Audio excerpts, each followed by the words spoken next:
चलिए चालू करें। तो नेक्स्ट अगला चैप्टर स्टार्ट करते हैं ऑर्गेनिक का, that is alcohol, phenol and ether.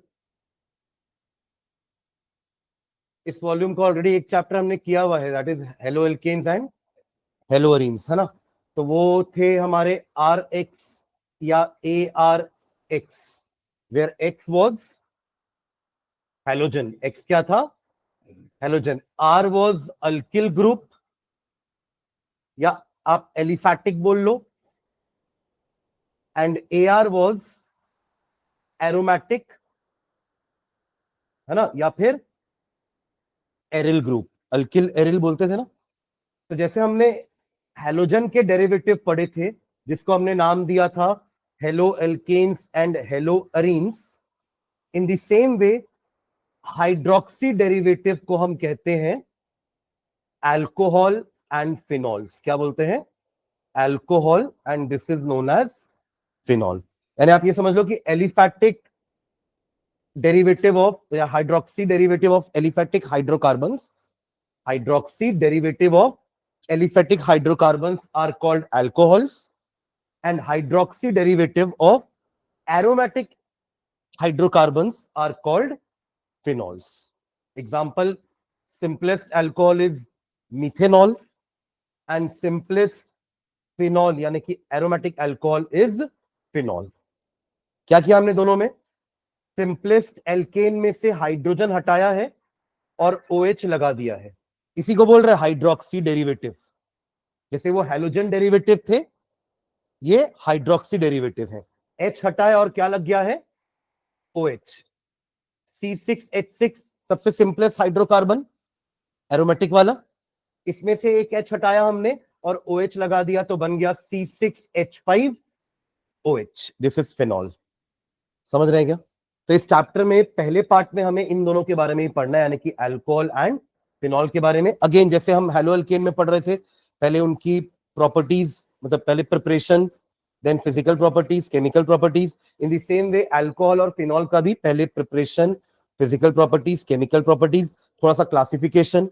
जैसे हम वहां देखते थे 1 degree halide, 2 degree, 3 degree, primary secondary tertiary पढ़ते थे ना। In the same way alcohol भी प्राइमरी हो सकते हैं 1 डिग्री, सेकेंडरी हो सकते हैं 2 डिग्री, टर्शरी हो सकते हैं 3 डिग्री अल्कोहल्स, जैसे हमारे हालाइट्स थे। तो ये क्लासिफिकेशन हो जाएगा, then preparation, then physical properties, and main हमारा क्या होता है? Chemical properties. ठीक है, तो स्टार्ट करते हैं। हेडिंग डालनी है, चैप्टर का नाम, दोनों को डिफाइन करते हैं। अच्छा, इसका थर्ड पार्ट जो है वो ईथर है ना। चैप्टर का जो सेकेंड पार्ट बोल लो, क्या है? ईथर, जिसको अपन क्या बोलते हैं? ये हमारा एल्कोक्सी डेरिवेटिव होता है। क्या होता है? Alkoxy derivative. आपके एल्केन में से हाइड्रोजन हम हटाएंगे, माइनस करेंगे, और क्या ऐड कर देंगे? OR। क्या ऐड कर देंगे? इसी को तो बोलते हैं एल्कोक्सी। आर मतलब एल्किल, और ऑक्सीजन से ऑक्सी आ गया, तो बन के क्या हो गया? एल्कोक्सी।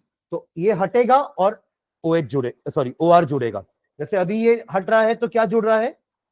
OH। तो इसलिए अपन इसको क्या नाम दिया? Hydroxy derivative. तो इसको क्या नाम दे रहे हैं? Alkoxy derivative of hydrocarbon. उसको क्या बोलते हैं अपन? Ether. They are known as ether. Formula क्या बनेगा बताओ? आर, एच हट चुका है एक, तो आर और OR जुड़ चुका है। ROR इसका क्या होता है? General formula. Am I clear? और इसकी जगह कोई भी अल्किल ग्रुप की जगह अगर एरिल ग्रुप होता, तो ये हो जाएगा हमारा क्या? Aromatic ether. तो हम हर चैप्टर में दोनों टाइप का पढ़ेंगे, एलिफैटिक भी और एरोमेटिक भी। ये हाइड्रोकार्बन के दो टाइप होते हैं ना। अपन 11th क्लास में पढ़े कि हाइड्रोकार्बन दो टाइप के होते हैं, एलिफैटिक एंड एरोमेटिक, है ना। एरोमेटिक मतलब हमारे बेंजीन या उसके डेरिवेटिव्स एरोमेटिक में आ जाएंगे। इधर हमारे alkane, alkene, alkynes, saturated, unsaturated hydrocarbons comes under aliphatic hydrocarbons. ठीक है, चलिए दोनों का डेफिनेशन लिखते हैं। अल्कोहल एंड फिनॉल का लिखना definition. Alcohols are the hydroxy derivatives of, OH को हाइड्रोक्सी बोलते हैं। Alcohols are the hydroxy derivatives of aliphatic hydrocarbons. Alcohols are the hydroxy derivatives of aliphatic hydrocarbons, aliphatic hydroxy derivative, hydroxy derivative of aliphatic hydrocarbons, aliphatic hydrocarbons, whereas phenols are the, complete करो sentence को, phenols क्या है हमारे, hydroxy derivative है, but किसके हैं, aromatic hydrocarbon के, they are the hydroxy derivatives of aromatic hydrocarbon, hydroxy derivative of aromatic hydrocarbons, whereas phenols, phenol, आप लोग फिनॉल पहली बार सुन रहे हो क्या, हम 11th में भी तो फिनॉल पढ़ते थे ना, नॉमेनक्लेचर में भी पढ़े हैं और बेंजीन बनाते वक्त भी पढ़े हैं। Phenols are the hydroxy derivative of, अरे अभी जो समझाया उतना देर से वही तो लिखवा रहा हूं, कैसे कर रहे हो आप लोग, निधि एकदम संट हो गए हो, फिनॉल लिख के छोड़ दियो, लिखते हो तो समझ के तो लिखा करो क्या लिख रहे हो, और इतने देर से क्या कर रहा था मैं, गाना गा रहा था क्या, ये सब क्या समझा रहा था मैं, कि इसी का डेरिवेटिव है ये, इसी से डिराइव हुआ है, तभी तो डेरिवेटिव बोल रहे हैं, डेरिवेटिव समझते हो आप लोग, उस चीज से डिराइव हुआ है वो, एल्केन में से एक H हटाया हमने तो CH3 आया और उसमें OH फिट हो गया, उसी को तो अभी लिख दिया इंग्लिश में, तो इतना तो एक्सपेक्ट कर सकते हैं 12th वालों से कि भाई alcohol are the hydroxy derivative of aliphatic hydrocarbon, तो फिनॉल का लिख लो, इतना भी नहीं बोल सकता क्या आप लोग को मैं,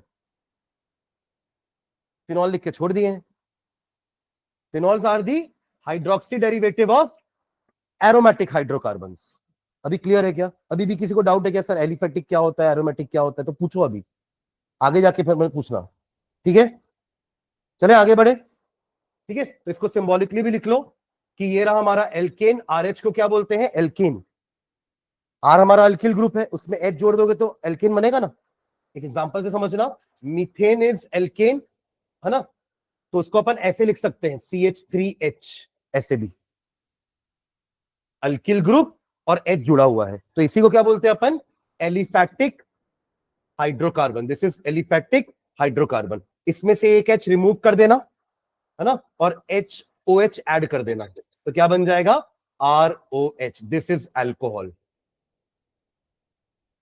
ठीक है, अब ऐसे ही एरोमेटिक से बना लेते हैं, ARH में से हाइड्रोजन रिमूव करते हैं, -H, ये बॉन्ड नहीं है, ठीक है, -H है, इतना दूर कौन बॉन्ड बनाता है, ठीक है, बनाता तो यही बना देता ना, और क्या ऐड कर देंगे, OH ऐड कर देंगे, तो क्या बन जाएगा, AROH, अरे देखो एल्केन की पहले से ही सारी बॉन्ड कंप्लीट है, आपको एक H हटाना ही पड़ेगा किसी ग्रुप को घुसाना है तो, जैसे पूरे चैप्टर में हेलो एल्केन में आपने क्या किया है, H को हटा के X लगाया ना, तभी उसको अपन हेलोजन डेरिवेटिव बोल रहे हैं, हेलो एल्केन को halogen derivative of aliphatic hydrocarbon, और हेलो अरीन को halogen derivative of aromatic hydrocarbon, in the same वे अब उस X की जगह अपन को OH लगाना है, तो वो क्या बन जाएगा, अल्कोहल एंड फिनॉल, ठीक है, लिख लो इन दोनों को भी, ये हो गया हमारा एरोमेटिक हाइड्रोकार्बन, एरोमेटिक हाइड्रोकार्बन, और ये हो गया हमारा फिनॉल,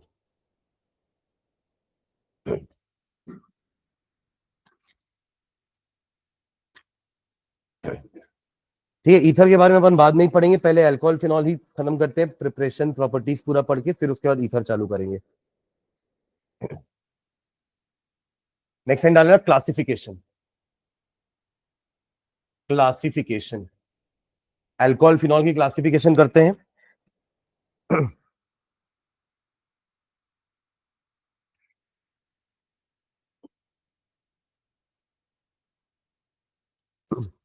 इसमें नीचे लिखना, alcohols can be divided, alcohols can be divided on the basis of, on the basis of carbon, on the basis of carbon to which it is attached, on the basis of carbon to which it is attached, on the basis of carbon to which it is attached, to which it is attached. उसके लिए पहला लिखो 1 degree, 2 degree और 3 degree alcohols. 1 degree, 2 degree और 3 degree alcohols. इसकी definition लिखते हैं, hyphen डाल के लिखो। According as the OH group, according as the OH group is attached to, according as the OH group लिखते वक्त ऐसे लिखेंगे, देखना बॉन्ड OH लगाना। देखिए OH is not a molecule, सुन रहे हैं क्या? OH मॉलिक्यूल नहीं है, OH एक अटैचमेंट है जो किसी में लगने वाला है, इसलिए वो अटैचमेंट के लिए एक बॉन्ड दिखाएंगे वहां पर, ठीक है। तो OH is attached to a 1 degree, 2 degree और 3 degree carbon atom respectively. OH group is attached to 1 degree, 2 degree और 3 डिग्री कार्बन एटम रेस्पेक्टिवली। और ये 1 डिग्री 2 डिग्री कार्बन एटम आप पहचानते हो ना, कैसे पहचानने का तरीका अपन को पता है। ऐसे कार्बन जो सिर्फ एक ही और कार्बन से कनेक्टेड होंगे उनको हम 1 डिग्री बोलेंगे। ऐसे कार्बन जो 2 कार्बन से कनेक्टेड होंगे डायरेक्टली उनको हम 2 डिग्री बोलेंगे। और ऐसे कार्बन जो 3 अदर कार्बन से कनेक्टेड है they are known as 3 degree. ये अपन ने हैलोजन वाले में भी पढ़ा है। जैसे कि अगर मैं बोल दूं कि ये आपका है OH ऐसा लगा हुआ है, जिस कार्बन पे OH लगा हुआ है वो सिर्फ एक ही कार्बन से अटैच है, तो ये एक 1 डिग्री कार्बन हुआ, ये भी एक 1 डिग्री कार्बन है, तो this alcohol is known as 1 degree alcohol. In the same way अगर आपका कार्बन इस वाले कार्बन पे OH लगा हुआ है जो कि 2 कार्बन से अटैच है, now this alcohol is known as 2 degree alcohol. और ऐसी 3 डिग्री के लिए ये हो जाएगा 3 डिग्री, ठीक है। तो नीचे एग्जांपल लिख लो तीनों के। एक बना लो इथेनॉल, इथेनॉल बना लो। फिर एक बना लो आप propane two all, propane two all. और एक बना लो 2 मिथिल प्रोपेन टू ऑल। नाम दिया हो तो स्ट्रक्चर बनाना आसान होता है ना, स्ट्रक्चर देकर के नाम लिखना मुश्किल है। Ethanol, propane two all, 2 Mithil propane two all, तीनों का स्ट्रक्चर बनाओ, आपको समझ में आ जाएगा 1 डिग्री 2 डिग्री 3 डिग्री क्यों बोल रहे हैं इसको। हाइड्रोजन सब भरेंगे है ना, CH3 CH2 OH, ethanol second member of alcohol series. Methanol is the first, है ना, मिथ इथ prop third member. Propane two all बना लेंगे, पहले प्रोप के लिए 3 कार्बन लगाओ, लगाए, और एन है इसलिए तीनों के बीच में सिंगल बॉन्ड होनी चाहिए। प्रोपेन तक पहुंच गए, फिर क्या लिखा है 2 लिखा है, बीच वाले कार्बन पर एक OH लगा दो, बाकी जगह क्या लगेगा H। समझ रहे हैं क्या? 3 कार्बन ऐसा लगा दिया हमने, तीनों में सिंगल बॉन्ड का मतलब ही ये इतना हमने बना दिया है, सुन रहे हो, इतना हमने बना दिया प्रोपेन। अब 2 पे ऑल है तो 1 इधर से काउंट करो, इधर से काउंट करो, इसको ही नंबर 2 मिलने वाला है, ये हो गया हमारा OH। और बाकी जगह क्या आने वाला है H। यहां कितने H आएंगे 3, यहां पर एक ही बचेगा बस, 4 बॉन्ड में से 3 बॉन्ड तो बन चुके हैं पहले ही, और यहां पे भी 3। तो फॉर्मूला क्या हो जाएगा इसका CH3 CH2 sorry CH3 CHOH CH3, ठीक है। और ये बना लिए, यहां पर भी पहले आपको प्रोपेन टू ऑल तो बनाना ही है, पर सेकेंड नंबर पर एक और मिथिल लगा देना है, तो ये हो गया हमारा क्या, एक 3 डिग्री अल्कोहल। 3 डिग्री है ये 2 डिग्री और ये 1 डिग्री, ठीक है।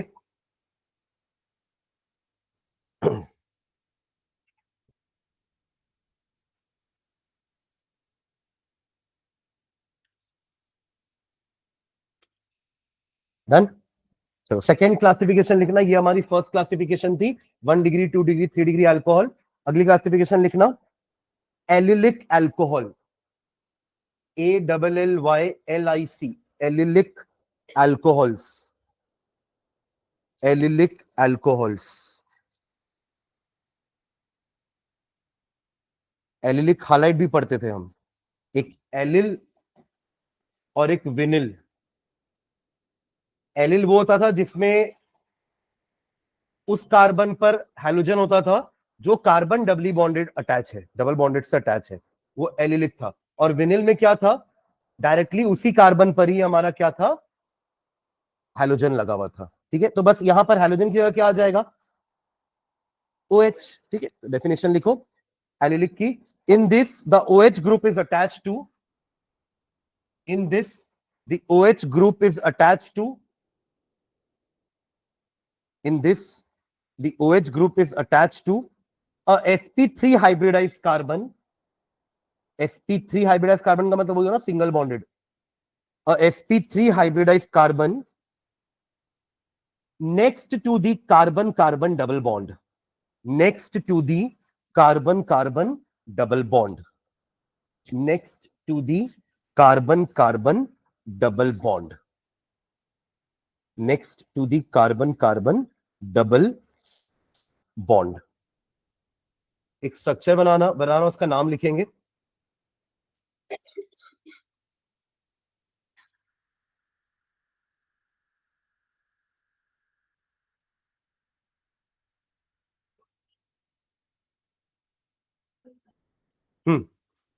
ये है एलिलिक, बिकॉज ये दोनों कार्बन डबल बॉन्डेड है, इस कार्बन से OH अटैच है। ठीक है, नाम बताइएगा इसका मुझे।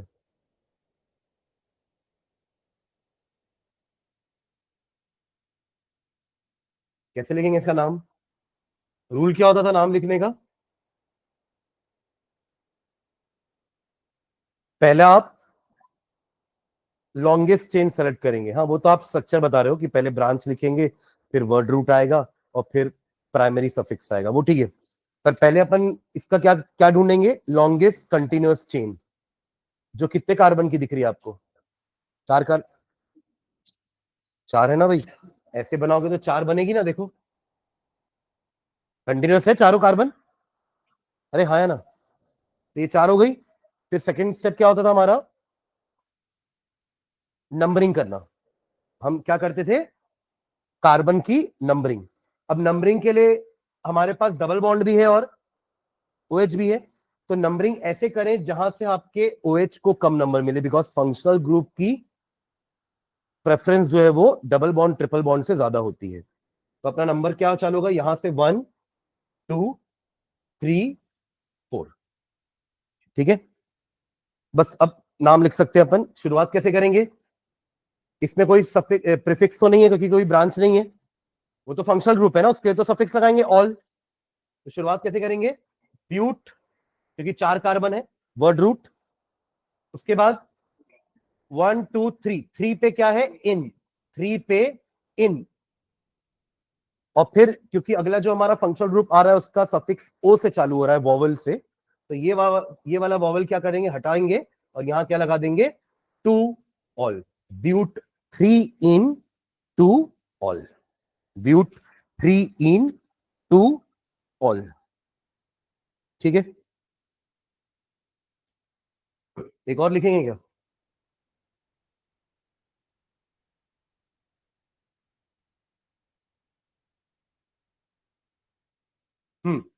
इसका बताइए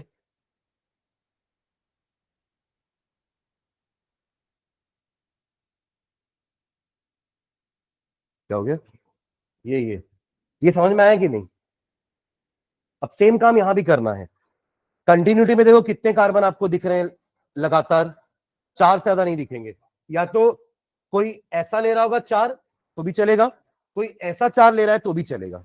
सुन रहे हैं क्या, ये भी आपकी पेरेंट चेन हो सकती है या ये भी पेरेंट चेन हो सकती है, मैं क्लियर। ठीक है, तो चलो ऊपर वाली बना ले कि नीचे वाली बना लेते हैं, चलो ये हो गया हमारी पेरेंट चेन। ठीक है, नंबरिंग करेंगे, अगेन यहीं से चालू करोगे नंबरिंग, क्योंकि OH को कम नंबर मिलने वाला है। तो 1 2 3 4 कर दिया नंबरिंग। अब यहां पे एक मिथिल ग्रुप भी है, सुन रहे हैं क्या, यहां पे हमने कोई प्रीफिक्स नहीं लगाया था ब्यूट, वर्ड रूट के पहले। ब्यूट को क्या बोलते हैं, वर्ड रूट, 4 कार्बन है ना, वर्ड रूट क्या बताता है हमें कि हमारी पेरेंट चेन में कितने कार्बन है। तो यहाँ पे 4 कार्बन थे इसलिए ब्यूट लगाए, यहां भी 4 कार्बन है तो ब्यूट लगाएंगे। बट इसके नाम और उसके नाम में फर्क क्या है समझना, यहां पे और कोई कार्बन नहीं था पेरेंट चेन के अलावा, बट यहां पे ये कार्बन है पेरेंट चेन के अलावा, साइड चेन, सब्स्टिट्यूएंट, समझ रहे क्या, ब्रांच। तो उसके लिए क्या यूज करेंगे अपन, एक प्रीफिक्स। तो शुरुआत अपन प्रीफिक्स से करते हैं हमेशा। वर्ड रूट के आगे लगने वाला प्रीफिक्स, बाद में लगने वाला सफिक्स।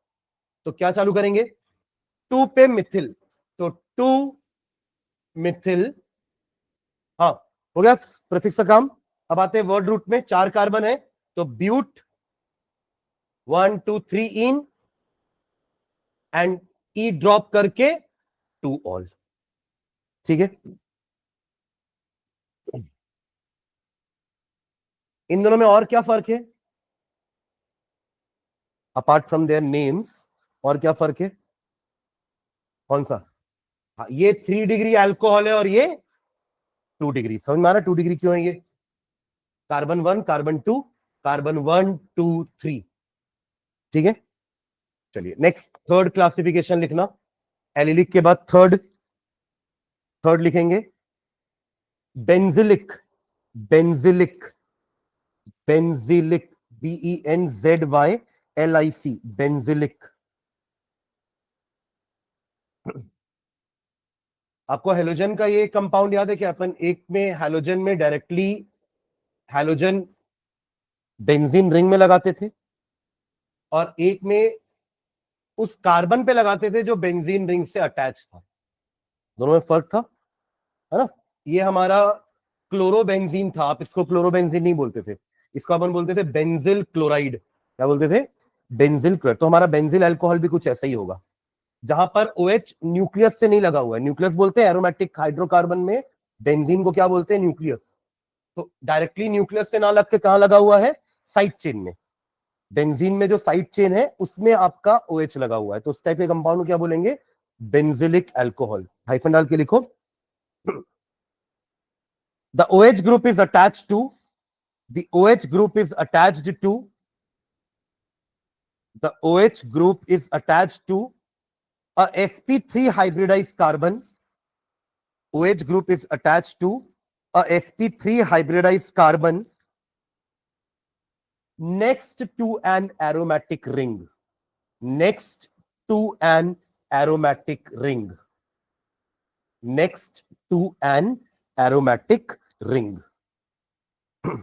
ठीक है, एग्जाम्पल यही बना लो, बेंजीन रिंग बना करके CH2OH, नाम लिखना है इसका बेंजिल अल्कोहल, बेंजिल अल्कोहल। ठीक है,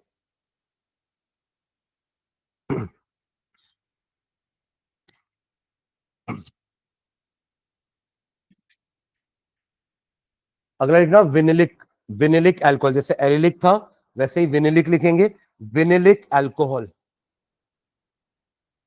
यहां पे आपका अल्कोहल यानी कि OH ग्रुप डायरेक्टली उसी कार्बन से अटैच रहेगा जो डबली बॉन्डेड है, ना कि उसके नेबर वाले से। ठीक है, हाइफन डाल के एक लाइन लिख लो। OH group is attached to the carbon atom. OH group is attached to the carbon atom.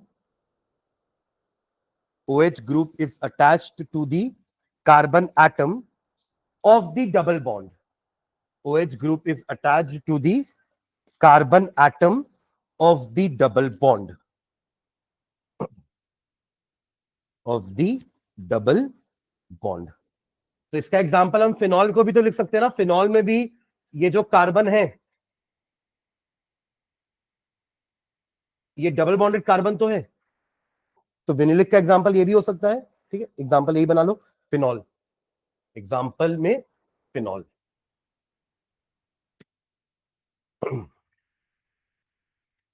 ठीक है,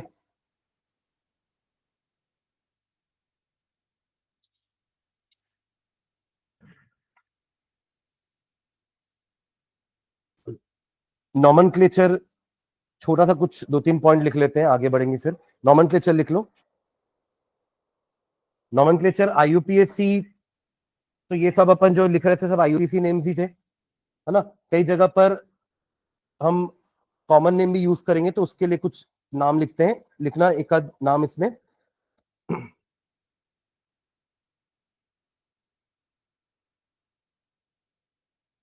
ये बना लो जो बना रहा हूं, सारे स्ट्रक्चर इनके नाम लिख लेते हैं बस। दोनों IUPAC भी और कॉमन नेम। ठीक है,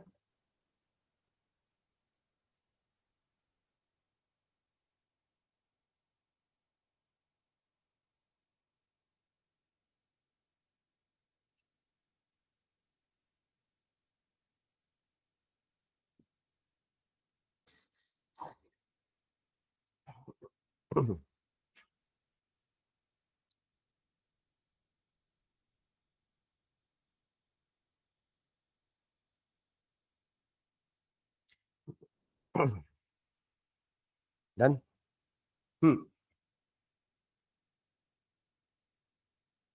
आईयूपीएसी नेम क्या होगा इसका? सिंपल है, तो ब्यूटेनॉल है ना, क्या हो जाएगा? ब्यूटेन, एक्चुअली वन भी लिखेंगे ना, ब्यूटेन वन ऑल। इसको क्या बोलेंगे? ब्यूटेन। देखो टू ऑल बन सकता है, इसलिए वन ऑल लिखना पड़ा, है ना, वरना आपको समझ में नहीं आएगा ना कि ओएच ग्रुप लगाना कहां पर है। पर यहां वन लिख दोगे तो आपको पता रहेगा कि फर्स्ट कार्बन पे ही लगाना है, सेकेंड कार्बन पे ही लगाना है। ठीक है, इसका आईयूपीएसी नेम, पेरेंट चेन किसको बना रहे हो? इसी को बनाओगे, वो वाला कार्बन आना चाहिए जिसमें फंक्शनल ग्रुप लगा हुआ है। ठीक है, फिर 1 2 3, हाँ बताइए नाम। 2 Mithil propane 1 all, propane 1 all, क्योंकि प्रोपेन 2 ऑल भी बन सकता है, इसलिए 2 लिखना 1 लिखना जरूरी है। सुन रहे हैं क्या? और इसके लिए पेरेंट चेन तीनों में से कुछ भी ले सकते हो, स्ट्रेट वाली भी है, तीनों भी हो सकती है, या फिर ये वाली भी हो सकती है, चलेगा, या फिर ये वाली भी चलेगा, एक ही नाम आएगा तीनों में। सुन रहे हैं? तो यही वाली ले ले। नंबरिंग कहां से करोगे? यहां से नीचे आओ या यहां से ऊपर जाओ, एक ही मतलब है, यहां पे कार्बन नंबर को 2 ही मिलने वाला है जिसमें OH लगा हुआ है। तो 1 2 3 नाम। 2 पे मिथिल, ठीक है, ये हो गया हमारा प्रीफिक्स। फिर प्रॉप है, उसमें भी प्रोपेन में 2 में ऑल है, प्रोपेन में 2 में ऑल है। ठीक है, क्लियर है क्या ये? तो ये इनके क्या हो गए? IUPAC name. अब कॉमन नेम में क्या होता है ना, हम ऑल ऑल नहीं लगाते हैं, सुन रहे हो क्या? कॉमन नेम में ऑल नहीं लगता, सफिक्स नहीं लगता, ये नंबर्स नहीं लगते, ये सब तो आईयूपीएससी के नॉमेनक्लेचर के रूल्स है ना, कि नंबर लगाओ बाद में सफिक्स लगाओ। कॉमन नेम अल्कोहल का होता है एल्किल अल्कोहल। क्या होता है? एल्किल, ये उसका स्ट्रक्चर है। जैसे इसका स्ट्रक्चर क्या है पता है? एल्केनॉल, एल्केनॉल। पहले आप एल्केन का नाम लिखो और फिर ऑल लगा दो पोजीशन के साथ। ये आईयूपीएसी नेम का स्ट्रक्चर है, एल्केनॉल। अरे हाँ, है ना, methanol, ethanol, propanol, butanol, pentanol, hexanol. तो ये आईयूपीएसी का स्ट्रक्चर हो गया। पर इन्हीं को मैं कॉमन में कैसे बोलूंगा? मिथिल अल्कोहल, इथिल अल्कोहल, मतलब पूरा अल्कोहल वर्ड लिखेंगे। प्रोपिल अल्कोहल, कोई प्रोपेन ओपेन नहीं, है ना, एन इन आइन नहीं लगता इसमें। किसमें? कॉमन नेम में। Am I clear? तो इसका नाम होता है ब्यूटिल, 4 कार्बन है तो ब्यूटिल और alcohol, butyl alcohol. To be more precise, अपन यहां पे एन भी लगाते हैं। एन का मतलब क्या होता है? नॉर्मल। अगर स्ट्रेट चेन में है चारों कार्बन, उसका मतलब क्या है हमारा? नॉर्मल। ठीक है, जैसे इस वाले को बोलते हैं आइजो। अगर आपको कहीं पर कार्बन में ऐसा कुछ दिख रहा है, सेकेंड लास्ट कार्बन पे इस टाइप का बॉन्डिंग, देखो ना, इस ये तीनों में ये सेकेंड लास्ट है और इसमें एक कार्बन लगा हुआ है, तो इस ग्रुप को अपन बोलते हैं आइजो। क्या बोलते हैं? आइजो। ठीक है, यहां तो ये स्ट्रेट ही है, बट OH कहां लगा हुआ है? इधर से सेकेंड कार्बन पे। अब अगर ये आईयूपीएस है तो अपन 1 2 3 यूज करते हैं वर्ड नंबर्स, बट यहां नंबर यूज ना करके अपन क्या यूज करेंगे? प्राइमरी या सेकेंडरी या टर्शरी वर्ड। तो अभी आपका जो OH है वो किस कार्बन पे लगा हुआ है? सेकेंडरी कार्बन में, तो उसके लिए अपन सेकेंडरी का सेक वर्ड यूज करते हैं। ठीक है, तो इसका नाम लिख लेना यहां पर साइड में, सेक ब्यूटिल अल्कोहल, सेक ब्यूटिल अल्कोहल। देखिए दोनों ही ब्यूटिल अल्कोहल है ना, बट एक में OH प्राइमरी यानी कि 1 डिग्री कार्बन पे लगा हुआ है और दूसरे वाले में सेकेंडरी, तो इसका नाम हो जाएगा सेक ब्यूटिल अल्कोहल। ठीक है, अब अगले वाले देखो, ये आपका आइजो ग्रुप है, 4 कार्बन है तो ब्यूटिल वर्ड तो यूज करेंगे, बट वो ब्यूटिल स्ट्रेट चेन नहीं है, वरना एन ब्यूटिल बोलते। अब वो कैसा लगा हुआ है? आइजो फॉर्म में, तो इसका नाम हो जाएगा आइजो ब्यूटिल अल्कोहल। लिखिए इसका नाम isobutyl alcohol, isobutyl alcohol, isobutyl alcohol, ठीक है। और लास्ट वाले में OH एक 3rd डिग्री कार्बन यानी कि 3 डिग्री कार्बन से अटैच है, दिख रहा है। तो इसको अपन बोलते हैं tert butyl alcohol, tert butyl alcohol.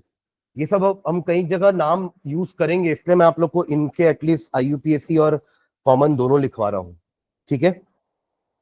तो कॉमन नेम का स्ट्रक्चर एल्किल अल्कोहल होता है। आप देखो हर में एल्किल वर्ड दिख रहा है आपको, अल्कोहल दिख रहा है, एल्किल अल्कोहल, एल्किल अल्कोहल। और इनका कॉमन नेम, इनका जनरल स्ट्रक्चर क्या होता है, एल्केनॉल। पहले आपको एल्केन का नाम दिखेगा, फॉलोड बाय ऑल लगा रहेगा, सफिक्स। बट ऐसा कुछ सफिक्स प्रीफिक्स हम यहां नहीं लगाते हैं, सुन रहे हैं क्या। यहां अपन एन, आइजो, एक और वर्ड यूज करते थे नियो, है ना। पर वो नियो कब यूज करते हैं, जब उस कार्बन पर चारों तरफ से कार्बन लगे हुए हैं, ये नियो होता है। अगर ये इतना नहीं है तो इसको अपन ने आइसो बोला, इस पूरे को अपन क्या बोल रहे हैं, नियो, ठीक है। क्लियर है ये, आइसो नियो। चलो नेक्स्ट आगे बढ़ते हैं, हैंड डाल लो। Next structure, structure of alcohol and phenol. Structure के बाद प्रिपरेशन में आ जाएंगे। Structure of alcohol and phenol, structure of alcohol and phenol.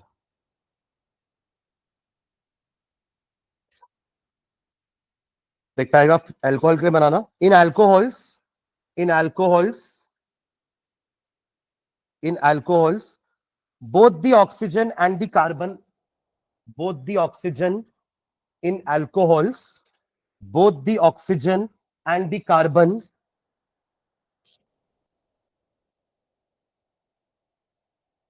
attached to it, in alcohols both the oxygen and the carbon attached to it are sp3 hybridized, are sp3 hybridized,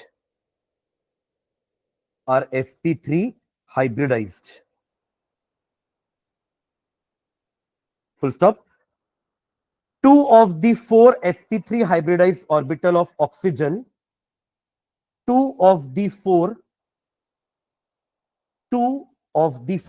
sp3 4 होते हैं ना, तभी तो नाम sp3 है ना, क्योंकि आपने एक s और तीनों p को मिला करके 4 नए ऑर्बिटल बना दिए हैं, जिनका नाम क्या है, sp3 hybridised orbital, and they are arrange in the form of a regular tetrahedral. ये एक sp3 हाइब्रिडाइज्ड कार्बन है। ऐसा ही एक sp3 हाइब्रिडाइज्ड ऑक्सीजन भी है। अरे आपके पास ये बॉन्ड होती है ना अल्कोहल में, C है, साथ में O लगा है और साथ में क्या है, H। हम इनके स्ट्रक्चर की बात कर रहे हैं कि कार्बन और ऑक्सीजन दोनों ही क्या है। अगर मैं एक सबसे सिंपलेस्ट अल्कोहल बनाऊं मीथेनॉल, तो स्ट्रक्चर कुछ ऐसा है इसका। ये तो अपन ऐसे बॉन्ड बना दिए, बाकी में स्ट्रक्चर ऐसा नहीं है, वो तो टेट्राहेड्रल टाइप का स्ट्रक्चर होगा, ठीक है। बट आप देखो ये कार्बन भी sp3 हाइब्रिडाइज्ड है और ये ऑक्सीजन भी क्या है, sp3 हाइब्रिडाइज्ड। ध्यान से समझना। तो 4 ऑर्बिटल में से ऑक्सीजन ने एक ऑर्बिटल के साथ ओवरलैपिंग कर ली कार्बन के साथ, और एक ओवरलैपिंग हो रही है किसके साथ, हाइड्रोजन के S के साथ। यानी कुछ ऐसा मान लो, अगर ये ऑक्सीजन है तो ये ओवरलैपिंग कर ली इसने हाइड्रोजन के एक S के साथ, और कार्बन का भी कुछ इस तरीके का ही एक क्या होगा, टेट्राहेड्रल स्ट्रक्चर होगा। तो उसमें एक कार्बन के भी sp3 हाइब्रिडाइज के साथ इसने ओवरलैपिंग करके सिग्मा बॉन्ड बना ली है, ये वाली। और ये कौन सी है, ये वाली। अभी भी इसके 2 खाली हैं, मतलब 2 हाइब्रिडाइज ऑर्बिटल और बचे ना, पर वो खाली नहीं है, उनके पास क्या है, लोन पेयर्स। ऑक्सीजन के पास क्या होता है, लोन पेयर। आपको याद है वाटर का डायग्राम हम बनाते थे, तो H2O में हम कितने लोन पेयर दिखाते थे, 2। तो ये दोनों में क्या है, इन दोनों में लोन पेयर्स हैं। क्या है, लोन पेयर्स है। ये बॉन्डिंग में पार्टिसिपेट नहीं करेंगे, जरूरत भी नहीं है उनको। 2 बॉन्ड बन चुकी है, उसका ऑक्टेट कंप्लीट हो चुका है, समझ रहे हैं क्या। और वही दूसरी तरफ कार्बन भी अपनी जो 3 बॉन्ड बची है वो किसके साथ बनाएगा, 3 H के साथ, समझ रहे हैं क्या। है ना। अपन को यहाँ पे पढ़ना बेसिकली ये है कि O और H की जो बीच का जो बॉन्ड एंगल है ना, वो 109.5 डिग्री नहीं है। टेट्राहेड्रल का वही होता है 109.5 डिग्री, या 109 डिग्री 28 मिनट, ये लिखते थे हम bond angle in a tetrahedral, ये बॉन्ड एंगल, ठीक है। But just because of this loan pair ये एंगल क्या हो जाएगा, थोड़ा सा कम हो जाएगा रिपल्शन होने के कारण। वेस्पर थ्योरी पढ़ते थे हम कि जैसे वाटर का भी स्ट्रक्चर आप टेट्राहेड्रल बोल सकते थे, है ना, but just because of this two lone pair ये बॉन्ड 109.5 से कम होकर के 108 पॉइंट समथिंग हो जाती है because of the repulsion. Same चीज यहां पर भी हो रही है। ऑक्सीजन के पास यहाँ पे लोन पेयर है, वो रिपेल कर रहा है इन बॉन्ड पेयर को, जिससे एंगल क्या हो जा रहा है, टेट्राहेड्रल वाले एंगल से थोड़ा कम हो जा रहा है, ठीक है। यही लिख रहे हैं अपन इसके स्ट्रक्चर में। लिखना क्या लिखे, 2 of the 4 sp3 hybridized orbital of oxygen overlap separately with overlap separately with overlap separately with 1s orbital of hydrogen, 1s orbital of hydrogen, 1s orbital of hydrogen, bracket में सिग्मा बॉन्ड लिख लेना ऐसे, sigma bond क्या बन रही है, sigma bond between O and H, bracket close करेंगे, and an sp3 orbital of carbon and an sp3 orbital of carbon of the alkyl group, of the alkyl group, of the alkyl group। तो इसने एक अपनी bond बनाई है carbon के साथ, alkyl group वाले कार्बन के साथ, और एक बॉन्ड बनाई है H के 1s ऑर्बिटल के साथ, और बाकी दोनों में लोन पेयर है। उसके लिए भी एक लाइन लिख लेना, while the remaining 2 sp3 hybridized orbital, while the remaining 2 sp3 hybridized orbital, while the remaining 2 sp3 hybridized orbital, while the remaining 2 sp3 hybridized orbital contain lone pair of electrons, contain lone pair of electrons, contain lone pair of electrons, full stop। the C bond O bond H, ऐसा लिखना तीनों को, the C bond O bond H bond angle, bond angle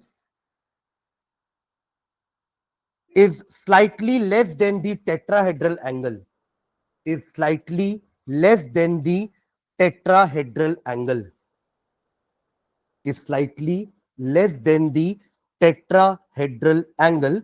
tetrahedral angle लिख लेना bracket में 109.5 degree, tetrahedral angle के बाद bracket में 109.5 डिग्री, दैट इज, और अपन इसकी वैल्यू लिखेंगे, दैट इज 108.9 डिग्री। ये हमारे अल्कोहल में सी बॉन्ड ओ बॉन्ड एच का क्या है, बॉन्ड एंगल। ब्रैकेट में आपने 109.5 डिग्री लिखा ना, वो टेट्राहेड्रल एंगल है, but the angle between COH is slightly less than tetrahedral which is 108.9 degree, ठीक है। इसका डायग्राम बना लो। ये आपका 3 हाइड्रोजन के साथ जुड़ा हुआ है कार्बन, और यहां वो जुड़ा है ऑक्सीजन के साथ, जिसके 2 ऑर्बिटल में क्या है, लोन पेयर्स, और बाकी 2 ऑर्बिटल क्या बना रहे हैं, एक के साथ ये सिग्मा बॉन्ड, और दूसरा बना रहा है H के साथ सिग्मा बॉन्ड, और यही एंगल को अपन बोल रहे हैं 108.9 डिग्री, ठीक है। होना चाहिए था tetrahedral angle, but because of this loan pair repulsion ये बॉन्ड थोड़ी पास आ गई, समझ रहे हैं क्या। तो वो कितने ज्यादा पास नहीं आई है, 0.6 डिग्री से ही पास आई है, ठीक है, but that is just because of this loan pair repulsion. ऊपर एक लाइन जगह है क्या जहां पे आपने वो लिखा है इज 108.9 डिग्री, वहां बस इतना लिखना है, due to lone pair repulsion, बस इतना लिख लो वहां पे, due to lone pair bond pair, sorry lone pair bond pair repulsion, because of lone pair bond pair repulsion. फिर डायग्राम बना लो।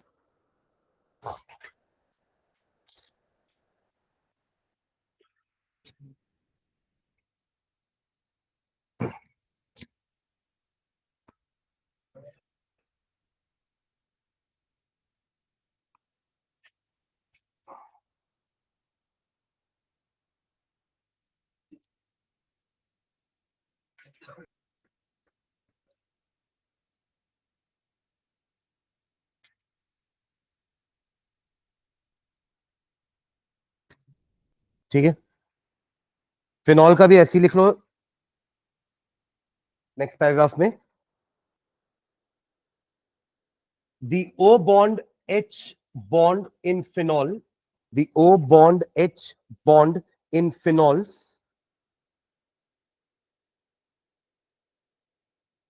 is formed in the same way, is formed in the same way as in alcohol, as in alcohol, as in alcohol,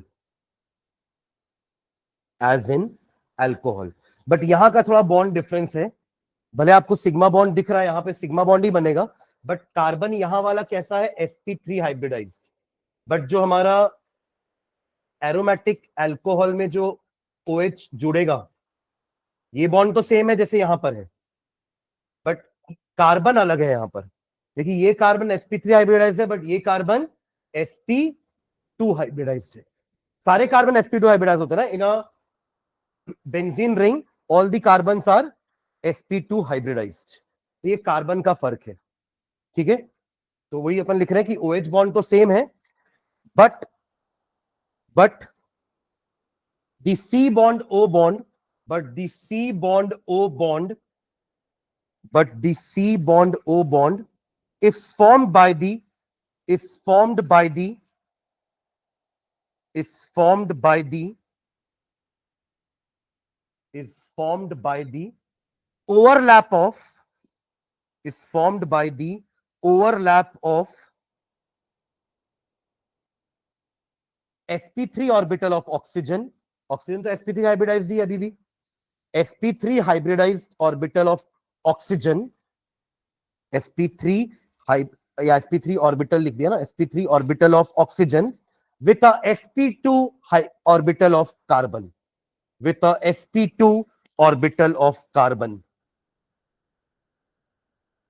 with a sp2 orbital of carbon of benzene ring, of benzene ring, of benzene ring, ठीक है। Angle लगभग same है जितना वहां पे था 108.9 degree, यहां भी लगभग 109 डिग्री ही होता है, तो एंगल इज सेम, बट जो सी बॉन्ड ओ बॉन्ड का लेंथ है ना, वो कहां शॉर्टर होगा बताइएगा मुझे।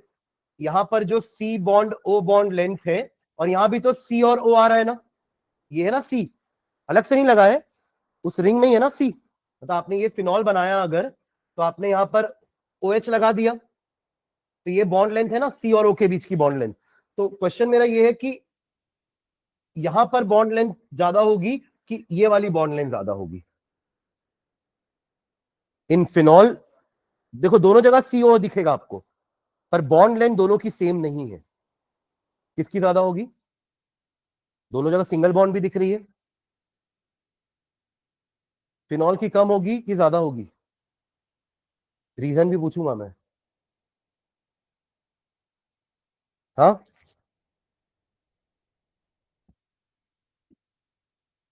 इसमें कम होगी फिनॉल में, ठीक है। सी बॉन्ड ओ बॉन्ड का जो लेंथ है वो फिनॉल में कम होने वाला है in comparison to C bond O bond length in alcohol. अब इसका रीजन समझना, अल्कोहल में सी बॉन्ड ओ जो बॉन्ड है वो प्योर सिंगल बॉन्ड है ना, बट फिनॉल में ये जो सिंगल बॉन्ड आपको दिख रही है ना, वो दिखने के लिए सिंगल दिख रही है, बट हमें पता है कि ये जो OH के ऊपर जो एक लोन पेयर है वो अंदर आकर के रेजोनेंस रेजोनेंस खेलता है, हमने खिलाया ना इसको वहां पे भी कि वो कहां कहां जाएगा, ओ ऑर्थो एंड पैरा पोजीशन में वो ऑक्सीजन जाता रहेगा। तो कई बार आपको यहां पर O और H के, सॉरी C और O के बीच का बॉन्ड क्या दिखेगा, डबल बॉन्ड। ध्यान से देखना इधर, OH में ये जो लोन पेयर है ये अंदर जाएगा ऐसे, it is electron donating group, याद आ रहा है, जैसे हैलोजन भी यहां पे था तो वो इलेक्ट्रॉन डोनेट कर रहा था रिंग को, जिसके कारण यहां पर क्या आया था, ये नेगेटिव चार्ज आया था ऑर्थो पोजीशन पे, ये डबल बॉन्ड बन गई थी OH, और यहां आ गया था आपका एक नेगेटिव चार्ज इलेक्ट्रॉन पेयर, और ये दोनों इलेक्ट्रॉन पेयर ऐसा बॉन्ड बना रहे थे। फिर क्या किया था हमने अगले स्टेप में, ये इधर आया था जिसके कारण ये इलेक्ट्रॉन पेयर इधर आ गया था, तो हमारा अगला स्ट्रक्चर क्या बना था, ये तो ऐसे ही रहेगा, डबल बॉन्ड OH और पॉजिटिव चार्ज आएगा ना इसके ऊपर क्योंकि इसने इलेक्ट्रॉन लूज किया, राइट, तो पॉजिटिव चार्ज आएगा। और अब ये बॉन्ड इधर आ गई, ये इलेक्ट्रॉन पेयर इधर आ चुका है और ये अभी ऐसा ही है। व्हाट नेक्स्ट, इसको यहां ले जाएंगे और ये इधर आएगा। तो अगला स्ट्रक्चर क्या बना था, ये तो सेम रहेगा OH, ये डबल बॉन्ड यहां आ चुकी है, यहां वाली शिफ्ट होकर के यहां आ चुकी है, ये डबल बॉन्ड यहां आ जाएगी, यहां वाली शिफ्ट होकर यहां जा चुकी है, ठीक है, और ये हमने बनाया है। अब ये आएगा इधर और ये वापस चला जाएगा ऊपर। तो लास्ट स्ट्रक्चर क्या बनाए थे अपन, ये पूरा आ जाएगा तीनों, सॉरी, और ये OH वापस, ठीक है। तो ये 5 रेजोनेटिंग स्ट्रक्चर बने हैं किसके, फिनॉल के, जिसमें से 3 स्ट्रक्चर में हमको कार्बन और ऑक्सीजन के बीच में क्या दिख रही है, double bond, and double bonds are shorter than single bonds. भले हम लिखते समय फिनॉल का स्ट्रक्चर सिंगल बॉन्ड ही दिखाते हैं, समझ रहे हैं क्या, बट उसके रेजोनेटिंग स्ट्रक्चर को अगर ध्यान से देखा जाए तो वो बॉन्ड लेंथ उसकी मतलब डबल बॉन्ड भी होती है। एम आई क्लियर, देखो रेजोनेंस हम क्यों पढ़ते थे ना, क्योंकि उसका रीजन था कि जब फिनॉल की स्टडी की गई, ध्यान से समझना, जब फिनॉल और अल्कोहल दोनों की स्टडी की गई तो सबको यही लगा कि दोनों में तो C बॉन्ड O है, दोनों में C बॉन्ड O है, तो दोनों का बॉन्ड लेंथ भी सेम होना चाहिए। बट एक्सपेरिमेंटली पता चला कि अल्कोहल का C बॉन्ड O का बॉन्ड लेंथ बड़ा है और फिनॉल के C बॉन्ड O का बॉन्ड लेंथ छोटा है। तो किसी को समझ में नहीं आया कि ऐसा क्यों हुआ, दोनों में CO लगा हुआ है, दोनों का ऑक्सीजन सेम है, दोनों का कार्बन सेम है। तब बाद में किसी ने बताया कि भाई अंदर रेजोनेंस होता है किसमें, बेंजीन में, जिसके कारण वो जो आपको सिंगल बॉन्ड दिख रही है उसके पास actually partial double bond character है। क्या है वो, पार्शियल डबल बॉन्ड कैरेक्टर के कारण उसकी बॉन्ड लेंथ जो है ना वो एवरेज हो गई है। किसके बीच का एवरेज, डबल बॉन्ड का लेंथ और सिंगल बॉन्ड लेंथ का एवरेज। मतलब ये जो C बॉन्ड O का जो लेंथ आपके फिनॉल में आएगा ना वो सिंगल बॉन्ड के बराबर आएगा ना वो डबल बॉन्ड के बराबर आएगा, वो दोनों के बीच में रहेगा, एवरेज। एम आई क्लियर, तो इसका रीजन क्या बोलेंगे अपन कि why C bond O bond length is greater in alcohol than in phenol. तो उसका रीजन क्या है, रेजोनेंस। समझ रहे हैं क्या, एम आई क्लियर, रेजोनेंस के कारण आपको खुद दिख रहा है कि यहां पे डबल बॉन्ड है, तो actually they are not single bond, they have partial double bond character also, ठीक है, इसलिए उनका बॉन्ड लेंथ थोड़ा कम होता है फिनॉल में। C बॉन्ड O का बॉन्ड लेंथ फिनॉल में कम होता है और C बॉन्ड O का बॉन्ड लेंथ अल्कोहल में ज्यादा होता है, ठीक है। तो उसके लिए एक लाइन लिखते हैं, नीचे लिखना, ये एंगल का तो मैं नहीं लिखवा रहा हूं, ठीक है, एंगल सेम है, ठीक है, एंगल इज सेम, COH का एंगल जितना अल्कोहल में था उतना ही कितना है फिनॉल में भी है। हम बात कर रहे हैं इस लेंथ की, इस लेंथ की, क्योंकि दोनों का बॉन्ड, दोनों में एटम सेम दिख रहे हैं ना, CO, तो फिर बॉन्ड लेंथ में अंतर क्यों है, ठीक है। तो नेक्स्ट पैराग्राफ में लिखना,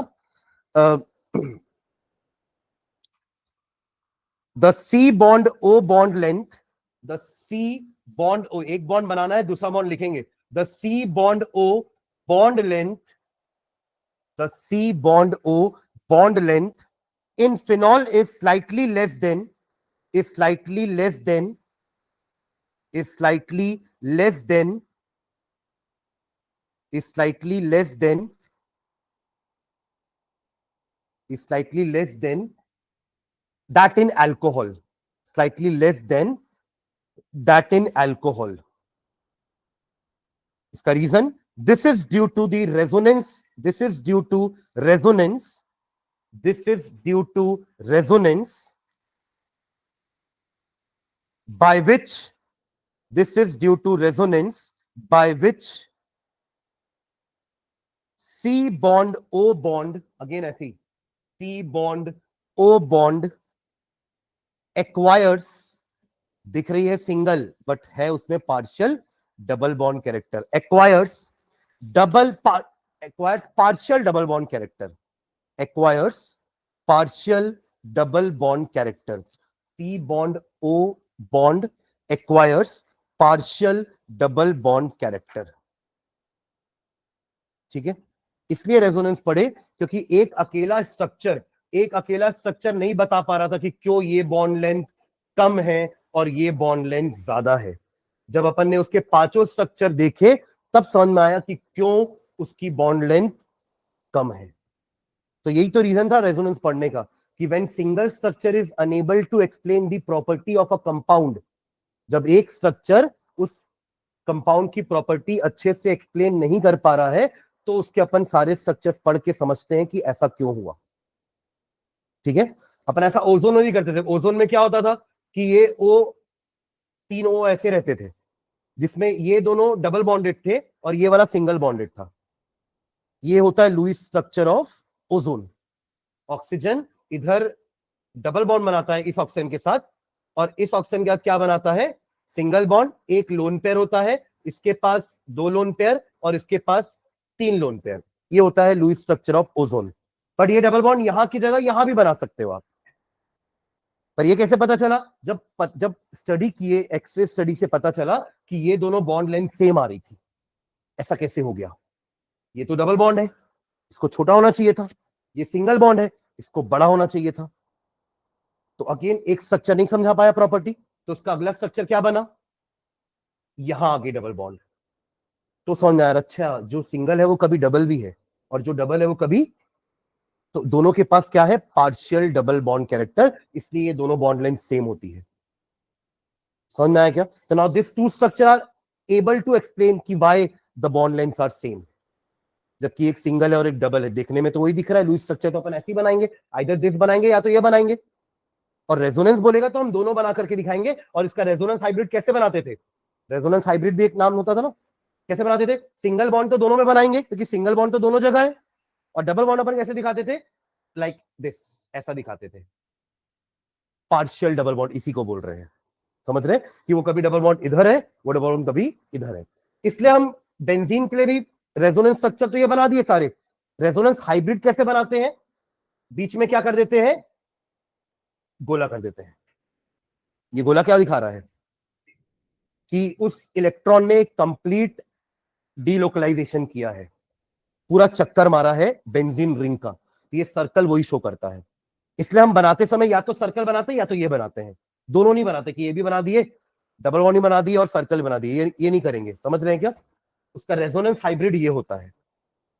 M I clear? Resonating structures ये है, रेजोनेटिंग हाइब्रिड क्या है, ये हो गया रेजोनेटिंग हाइब्रिड।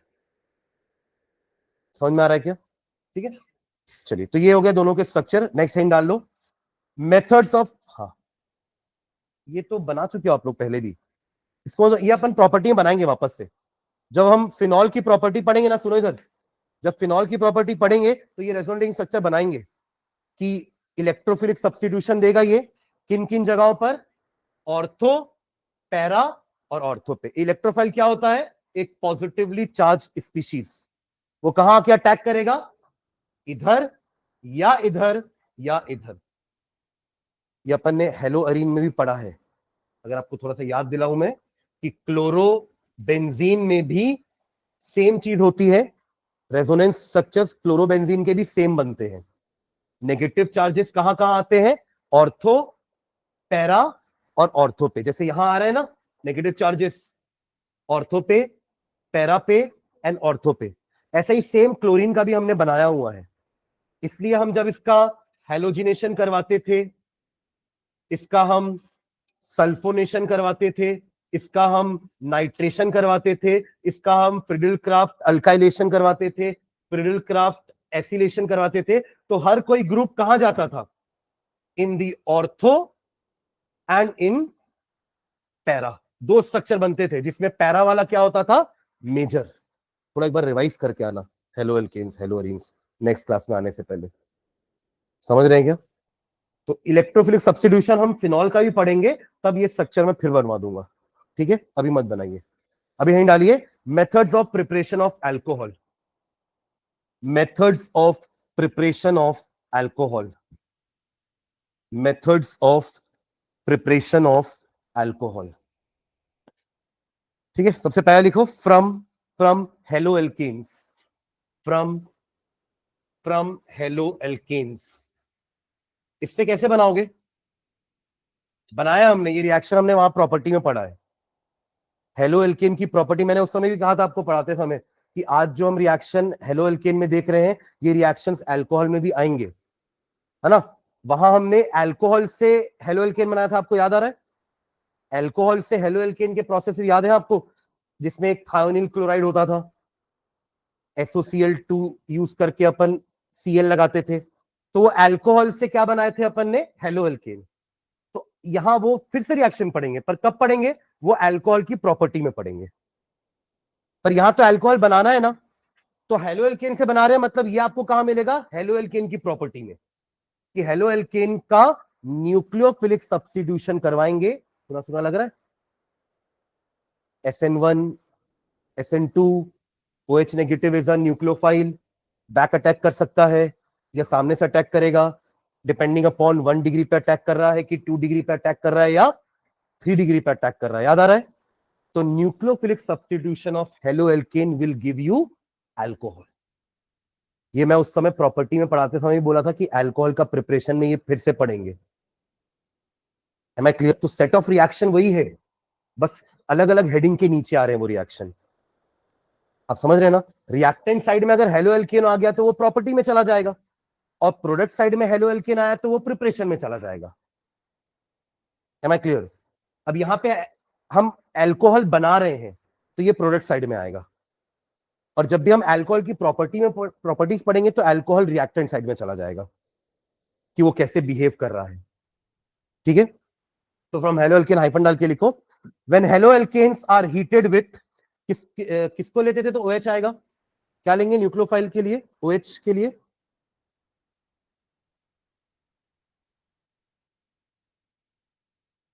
क्या अल्कोहलिक बोला? एक्वस KOH या एक्वस NaOH से OH बाहर आएगा। अल्कोहलिक वाले से तो वो हो जाएगा डिहाइड्रोहेलोजिनेशन।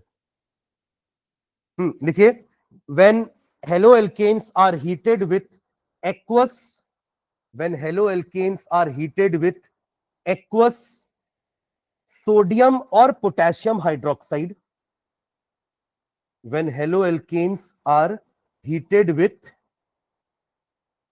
when haloalkanes या अल्किल हालाइड बोल सकते हैं हेलो एल्केन को, alkyl halide is a common name, halo alkane is a IUPAC name.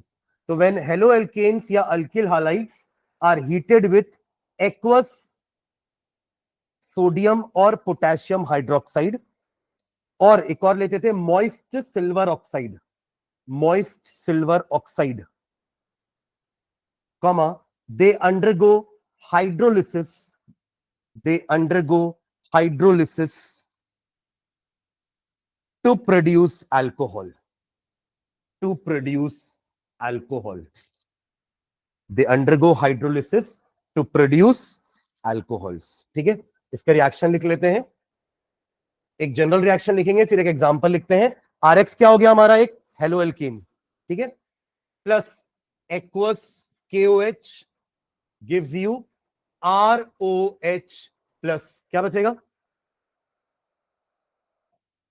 X निकला, K बचा, क्या बचेगा? KX। ठीक है? एक एग्जांपल लिख लो, ले लो ब्रोमो इथेन, ले लो ब्रोमो इथेन। बना पाएंगे structure bromo ethane? Bromo ethane ले लो KOH, ब्रोमो इथेन के साथ KOH, क्या बनाओगे प्रोडक्ट? ब्रोमो इथेन बना कि नहीं भाई?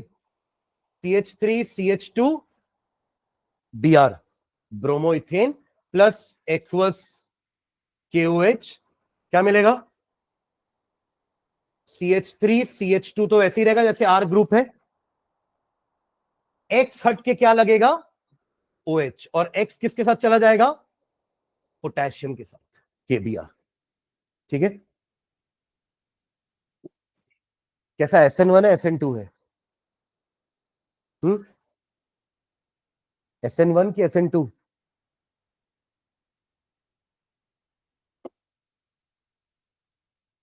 हाँ, अरे जो सिंगल स्टेप में होता है उसको अपन SN2 बोल रहे थे, और डबल स्टेप वाले को SN1।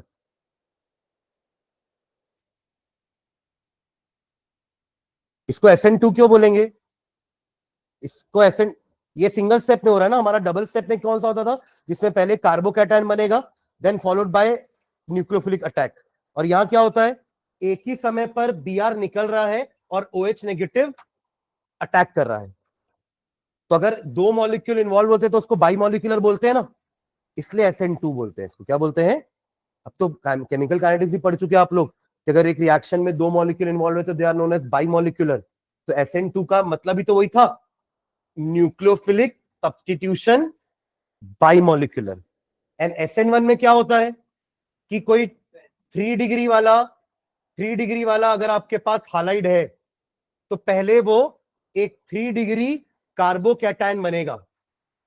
तो यहां पे इस स्टेप में सिर्फ एक ही मॉलिक्यूल इन्वॉल्व है, that is why this is SN1। And यहां पर दोनों मॉलिक्यूल इन्वॉल्व हो चुके हैं अभी ही उसी स्टेप में, इसलिए SN2 by molecular and unimolecular. नाम क्या था? Nucleophilic substitution by molecular, nucleophilic substitution unimolecular. और मैंने याद करने के लिए आपको ऐसा बता देता कि ये 2 स्टेप में होता है पर ये SN1 है, और ये एक ही स्टेप में होता है पर भी SN2 है, उल्टा। ठीक है, ठीक है। तो ये आपका प्रिपरेशन हो गया from halo alkene. Second preparation लिखना, second from alkenes, from alkenes, from alkenes. Alkene से कैसे बनाएंगे? वहां हमने हेलो एल्केन भी बनाया था एल्कीन से। कैसे बनाए थे एल्कीन से? हाँ, देखो हमारे एल्केन्स जो होते हैं ना वो सब्स्टिट्यूशन रिएक्शन देते हैं, ये अपन 11th में पढ़े हैं कि alkanes show substitution reaction whereas alkene and alkyne show addition reaction. दोनों में अंतर क्या है समझना। एल्केन के पास चारों बॉन्ड ना पहले से ही फुल है, सिंगल सिंगल है सारी। अगर आपको यहां पे कुछ दूसरा लगाना है तो किसी को हटना पड़ेगा तब जाकर के दूसरा लगेगा, तो ये हुआ सब्स्टिट्यूशन। अरे हाँ है ना। पर एल्कीन के पास क्या है? एक डबल बॉन्ड है एक्स्ट्रा। तो अगर मुझे किसी चीज को ऐड करना है तो किसी चीज को हटाने की जरूरत नहीं है, ये डबल बॉन्ड को क्या कर देंगे अपन, सिंगल। अभी भी अटैच तो है, सिंगल से अटैच हो जाएंगे, कोई दिक्कत नहीं है।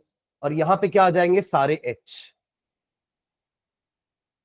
तो ये दोनों H क्या होगा, इसमें ऐड हुए हैं, और ये वाला Br इस H को क्या किया है, सब्स्टिट्यूट किया है। तो ये सब्स्टिट्यूशन रिएक्शन, और ये क्या हुआ, एडिशन रिएक्शन। तो alkenes generally show addition reaction, और ऐसा ही कुछ हमने हेलो एल्केन में भी किया था। HCl लिए थे, मार्कोनिकॉफ या एंटी मार्कोनिकॉफ से, हालांकि यहां जरूरत नहीं पड़ेगी क्योंकि ये सिमेट्रिकल एल्कीन है। यहां H लगे यहां H लगे फर्क नहीं पड़ेगा, वो तब जरूरत पड़ती है जब वो एक एसिमेट्रिकल एल्कीन हो, तब यहां पर H लगने से और यहां पे H लगने से कंपाउंड का नाम चेंज हो जाएगा। यहां नहीं होगा ऐसा, समझ रहे हैं क्या? तो अब यहां पर क्या करना है, मार्कोनिकॉफ, या यहां तो खैर मार्कोनिकॉफ की जरूरत नहीं है, तो एक में H चला जाएगा दूसरे में Cl चला जाएगा। तो ऐसे बनाते थे अपन हेलो एल्केन, किससे, एल्कीन से, करेक्ट। अब ऐसे ही हम क्या बनाएंगे, एल्कोहल। पर उसके लिए क्या चाहिए ऐड कराने के लिए, OH चाहिए। तो OH कहां से आ सकता है, पानी से आ सकता है, वाटर, H2O है ना, तो H positive and OH negative. ऐसी तो ब्रेक होगा ना, जैसे यहां पे H पॉजिटिव और Cl नेगेटिव हुआ था। अरे हाँ या ना। और मार्कोनिकॉफ कराना होता तो क्या करते हैं, यहां पर ये आपका CH2 होता और ये आपका TH होता और ये आपका CH3 होता। तो ये क्या होता, H कहां जाता, जहां पे H पहले से ज्यादा है, और Cl कहां जाता, यहां जाता, बनता 2 क्लोरोप्रोपेन। क्या बनता ये, 2 क्लोरोप्रोपेन। ऐसे ही अपन को वाटर को भी ऐड कराना है, अदर मार्कोनिकॉफ या फिर एंटी मार्कोनिकॉफ। अगर आपने कोई पेरोक्साइड ले लिया यहां पर तो क्या हो जाएगा, वो एंटी मार्कोनिकॉफ। और अगर बिना पेरोक्साइड के रिएक्शन करवा रहे हो एडिशन, तो उसको क्या बोलते हैं अपन, मार्कोनिकॉफ रिएक्शन। समझ में आ रहा है क्या? ठीक है, तो चलो इसको नेक्स्ट क्लास में एडिशन वाला रिएक्शन देखते हैं फ्रॉम एल्कीन वाला। बट नेक्स्ट क्लास में आने से पहले जितने लोगों ने मुझसे at least hello alkene hello arene पढ़ा है क्लास में, नोट्स थे तब है, वो एक बार रिवाइज करके आएंगे। सुन रहे हैं क्या? पूरा हेलो एल्केन हेलो अरीन एक बार रिवाइज करके आना, क्योंकि लिंक करेंगे अपन बार बार इससे, है ना। जैसे आज हमने ये वाला मार्कोनिकॉफ एंटी मार्कोनिकॉफ किया, इसका जो प्रॉपर्टी ये हेलो एल्केन की जो प्रॉपर्टी थी वो अल्कोहल की प्रिपरेशन बन गई। तो ऐसे रिएक्शंस आएंगे बार बार, तो एक बार halo alkane halo arene revise करके आएंगे नेक्स्ट क्लास में आने से पहले, ठीक है। चलिए थैंक यू। हाँ तीनों